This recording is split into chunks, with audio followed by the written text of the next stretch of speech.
વિધાનસભાનું સત્ર શરૂ થાય તે પહેલા આમ આદમી પાર્ટીના ધારાસભ્યોએ વિરોધ પ્રદર્શન કર્યું। પીએમ મોદીએ ટ્રમ્પના દબાણ હેઠળ ભારત અમેરિકાની ટ્રેડ ડીલ કરી છે। આ ટ્રેડ ડીલથી ભારત અને ગુજરાતના ખેડૂતોને મસમોટું નુકસાન થવાનું છે। રાજ્યપાલ ભવનનું નામ બદલીને લોકભવન તો રાખી દેવામાં આવ્યું, પણ આ લોકોની માનસિકતા આજ દિન સુધી નથી બદલાઈ, જેવી વાત આપના ધારાસભ્ય ગોપાલ ઇટાલિયા અને ચૈતર વસાવાએ કરી છે। નમસ્કાર, હું છું ચંદ્રિકા પુત્ર નિરાલી। तो आओ सांभळीए गोपाल इटालिया અને ચૈતર વસાવાએ વધુમાં શું કહ્યું। ट्रेड डील हटाओ, किसान बचाओ, जय किसान, जय जवान।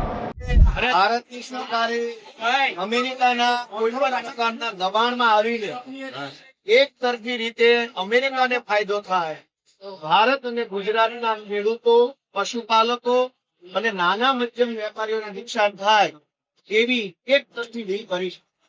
પહેલા અમેરિકાની અંદર ભારતનો જે સામાન એક્સપોર્ટ થાય એની ઉપર 0% ટેક્સ, પણ ભારતની સરકાર અમેરિકા સામે સરેન્ડર થઈ ગઈ અને અમેરિકાએ 18% જેટલો ટેક્સ ભારતની ચીજ વસ્તુ પર લગાવ્યો। એના બદલામાં અમેરિકાથી કૃષિ, તેલીબિયા અને અન્ય ખેતીલક્ષી પ્રોડક્ટો ઉપર ભારત સરકારે 0 ટેક્સ લગાવ્યો। એના કારણે ભારત અને ગુજરાતના ખેડૂતોને ખૂબ મોટા પાયે નુકસાન જવાનું। અમેરિકાના ખેડૂતોને તો કરોડો રૂપિયાની સબસિડી મળે છે, એટલે એમની ખેતી સસ્ટેનેબલ થઈ છે, એટલે કે પોસાય નહીં।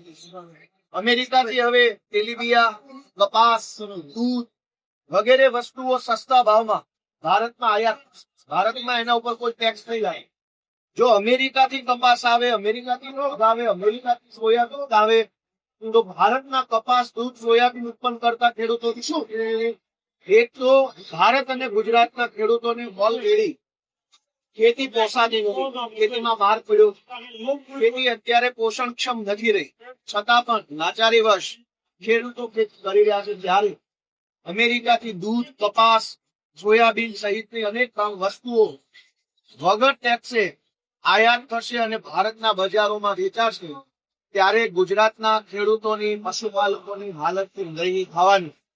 અમે આમ આદમી પાર્ટી તરફથી આ ટ્રેડ ડીલ જે અમેરિકા અને ભારત વચ્ચે થઈ છે એનો સ્પષ્ટ વિરોધ કરીએ છીએ। ગુજરાતના ખેડૂતો માટે થઈ, ગુજરાતના પશુપાલકો માટે થઈ, ગુજરાતના દૂધ ઉત્પાદકો માટે થઈ આ ડીલ રદ કરવામાં આવે અને ખેડૂતોને બક્ષી દેવામાં આવે એવી અમારી સ્પષ્ટ માંગણી।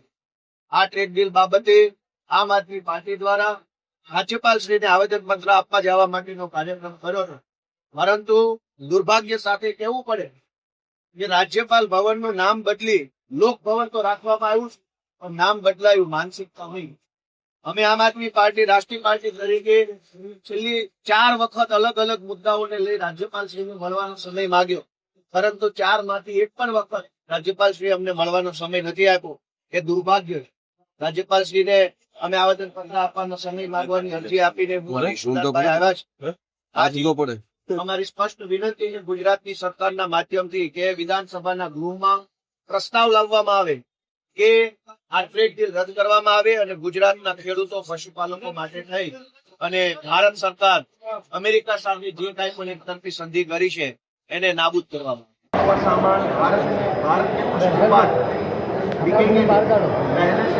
આવે।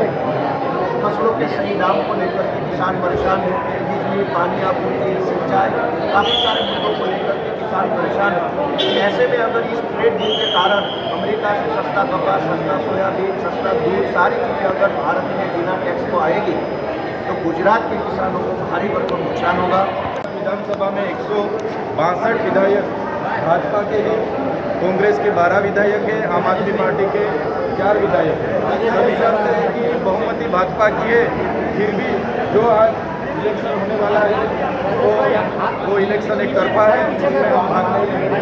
क्योंकि कल ऐसा भी हो सकता है हम कांग्रेस को समर्थन करें, कांग्रेस के दो भाजपा हमारे तरफ शक्ति हो, तो ये जो भी इलेक्शन का होने वाला है उससे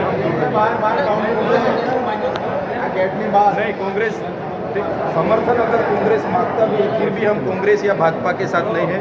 हम आम आदमी पार्टी के तमाम विधायक अलग है और हमारा स्टैंड बिल्कुल क्लियर है। तो જેમ તમે ગોપાલ ઇટાલિયા અને ચેતર વસાવાની વાત સાંભળી, તમે તેમની વાતથી કેટલા સહેમત છો કમેન્ટ કરીને જણાવો. અત્યાર માટે બસ આટલું જ. સમાચારને લગતી વધુ અપડેટ્સ માટે અમારી વેબસાઇટ www.gujaratplus.in પર પણ માહિતી મેળવી શકો છો. ધન્યવાદ.